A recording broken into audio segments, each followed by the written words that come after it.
Hey guys, what's up? It's me, Sarah. Welcome back to my channel. Before we get started with today's video, remember to give this video a big thumbs up, subscribe, and turn on post notifications. And without further ado, let's get on with the video. So today's video is going to be a book haul, and I think this is the biggest book haul I have ever filmed. So let's just dive right in.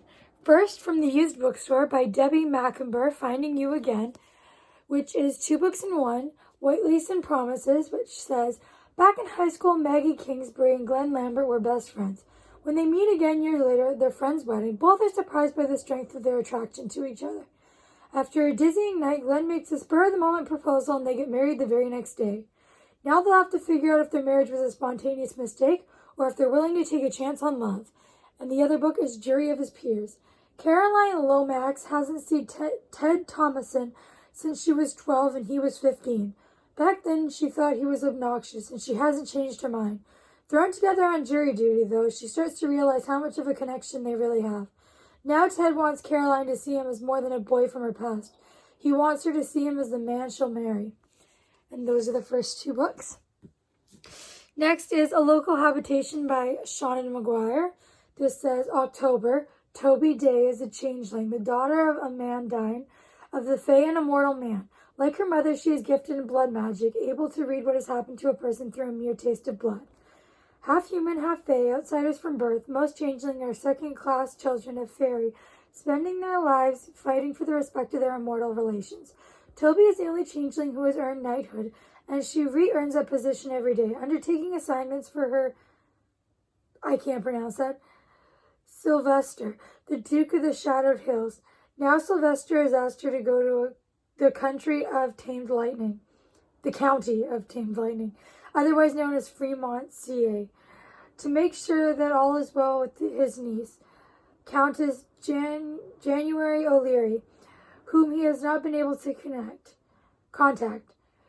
It seems like a simple enough assignment, but when dealing with the realm of fairy, nothing is ever as simple as it seems.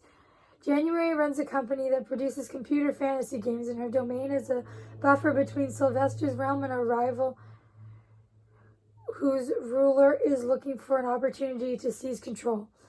And that is the least of January's problems, for Tamed Lightning has somehow been cut off from the other domains, and now someone has begun to murder January's key people. If Toby can't find and stop the killer soon, she may well become the next victim. So that's that book. The next book is One Salt Sea by Seanan McGuire. This says, October, Toby Day is finally doing all right. She's settling into her new role as the Countess of Golden Green. She's actually dating again. She's even agreed to take on Quentin as her official squire. Life is looking up all around, and that inevitably means it's time for things to take a turn for the worse. Someone has kidnapped the sons of Duchess Deanda Lorden, regent of the Undersea of Saltmist, Duchy of Saltmist? I don't know. To prevent a war between land and sea, Toby must not only find the missing boys, but also prove that the Queen of the Mist was not behind their abduction. She'll need all the tricks and the help of her allies if she wants to make it through this in one piece. Toby's search will take her from the streets of San Francisco to the lands beneath the waves, and her deadline is firm. She must find the boys in 3 days' time, or all of the Mist will pay the price. But someone is determined to stop her, and whoever it is isn't playing for Oberon's laws. As the battle grows more and more personal, one thing is chillingly clear. When fairy goes to war, not everyone will walk away.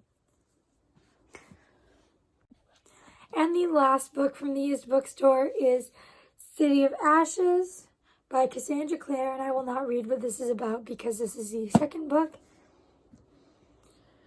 And then I have one book from the dollar store, and that is The Glorious Guinness Girls by Emily Awarkan. This says, descendants of the founder of the Guinness Beer Empire, they were the toast of 1920s high society, darlings of the press, with not a care in the world, but Felicity knows better. Sent to live with them as a child because her mother could no longer care for her, she grows up as the sister's companion, both an outsider and part of the family. She witnesses the complex lives upstairs and downstairs, sees the compromises and sacrifice beneath the glamorous surface.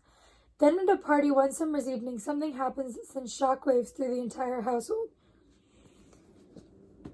And now the last 4 books are from Book Outlet. So I have Sea Fire by Natalie C. Parker. This says, after her family is killed by corrupt warlord Arik Athair and his bloodthirsty army of bullets, Caledonia Styx is left to chart her own course on the dangerous and deadly seas. She captains her ship, the Morse Navis, with a crew of girls and women just like her, who have lost their families and homes because of Arik and his men. The crew has one mission: stay alive and take down Arik's armed and armored fleet. But when Caledonia's best friend and second in command barely survives an attack thanks to help from a bullet looking to defeat Caledonia, finds herself questioning whether to let him join their crew. Is this boy the key to taking down Arik Athair once and for all, or will he threaten everything the women of the Morse Navis have worked for? The next book is New Moon by Stephanie Meyer, which again I won't talk about because this is the second book in a series. The next book is by Karina Halley, and it is The Royals Next Door. Piper Evans, elementary school teacher by day, avid romance reader and anonymous podcaster by night. She has a quiet, reclusive life, taking care of her mother, who lives with mental illness, avoiding her regrettable ex, who bartends in town, and trying to make inroads in the tight-knit island community that still sees her 5 years in as an outsider. And she's happy with how things are really, until British royals rent the property next to hers and their brooding bodyguard decides she's a security threat. Piper quickly realizes that one person's fairy tale is an ordinary woman's nightmare, as a media frenzy takes over the island, and each run-in with Harrison Cole is hotter and more confusing than the last. But beneath Harrison's no-nonsense exterior lies a soft heart, one that could tempt a woman who's sworn off attachments into believing in white knights. But when Piper finds herself smack in the middle of a royal scandal that rocks the island, she'll need more than Harrison's strong arms to shield her. She'll have to do a little rescuing herself. With careers, hearts, and friendships on the line, Piper and Harrison will have to decide what they're willing to give up for a chance at their own happily ever after. And the last book is A Good Girl's Guide to Murder by Holly Jackson. This says, pretty unpopular high school senior Addie Bell was murdered by her boyfriend, Sal Singh, who then killed himself. It was all anyone could talk about, and 5 years later, Pip sees how the tragedy still haunts her town.